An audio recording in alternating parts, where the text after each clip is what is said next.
So Golden Guardians benched Pride Stalker, okay, which is weird. Like, I think from my perspective, Pride Stalker, he was not the problem, but he was definitely not the solution for that team. And let's see what Golden Guardians standings are.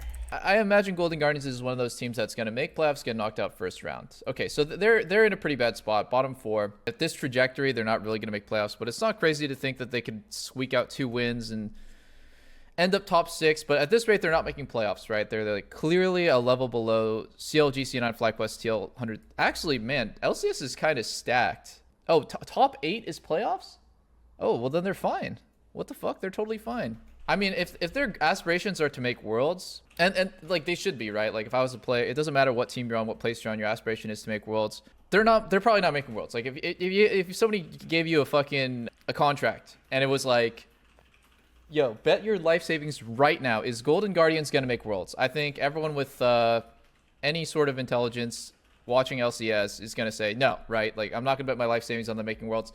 There's a chance. There's like a 5% or lower chance they're making playoffs. Okay, if it's top 8, I forgot about that because now it's like double elim or whatever.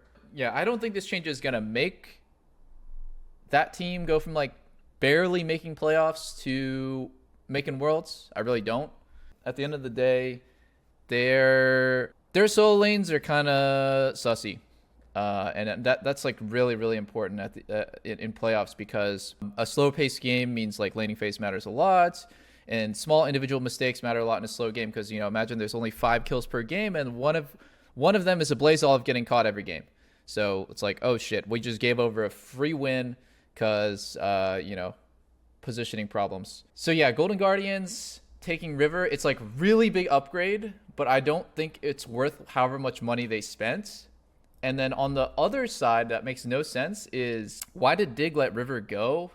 And I think the real reason about that, like the real reason for it, is just, if I was Dig, I wouldn't think that River wants to stay on the team, because he's getting sandbagged so hard, and either they don't have the budget or they don't have like the general management skills to build a roster that's like good enough for him.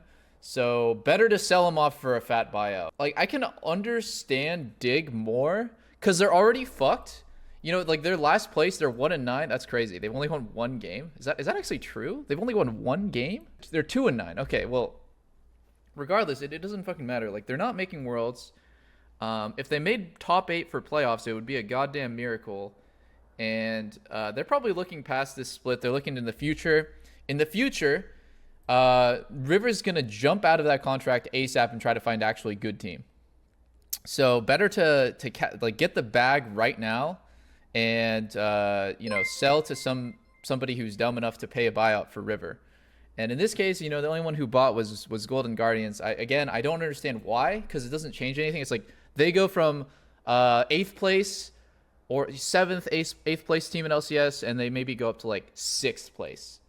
Right? Maybe if you're really crazy with it, you could say like they might be better than FlyQuest now. So now they're up to 5th place in LCS, but they're not winning, and I don't think they're winning Worlds or making it to Worlds. I don't know why Golden Guardians would pay for him. I'm taking it from the perspective of Golden Guardians now, because now that they hold his contract, maybe they get to sell him off to someone else. So maybe it does make sense, because now they have his contract, they could sell him to someone else for even more of a buyout, or they could build their whole roster around him because they know that he's really good. So maybe that's like a long-term investment for Golden Guardians, and kind of like the house is on fire for Dig. So, you know, it makes sense that they would sell him, because they're not going to go from 10th place to how can they get any worse? Basically, they could sub in five amateur players, all 12-year-old little kids, all squeakers, never played the game in their life, and they would still be 10th place. Nothing's going to change. So yeah, maybe for Golden Guardians, I'm trying to see from their perspective, it does make more sense than I thought. Okay, I think I can understand why. So now what happens? Dignitas Academy picks up Perry from amateur, and their Academy Jungler XU will be starting. Yeah, I mean, personally, guys, like I'm fully sympathetic to people who like rise up from Academy to LCS, and I want to see the Academy players playing in LCS, but like I want to see him playing on their own terms. And you know, this guy's kind of like slowly been building his reputation.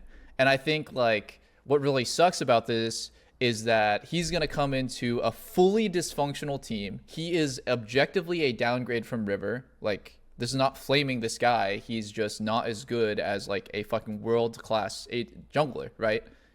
So it just sucks in every way for him. And I hope it doesn't like ruin people's perception of him, because he's coming to, like I said, the 10th place team, and he's just going to look worse than River does, because yeah, it's his first time playing LCS, or maybe it's his second time. I forgot. It sucks. Yeah, it really sucks for rookies to be in these situations, I gotta say. So I hope, like, I want to see this guy getting another chance in the future, since this is a dumpster fire.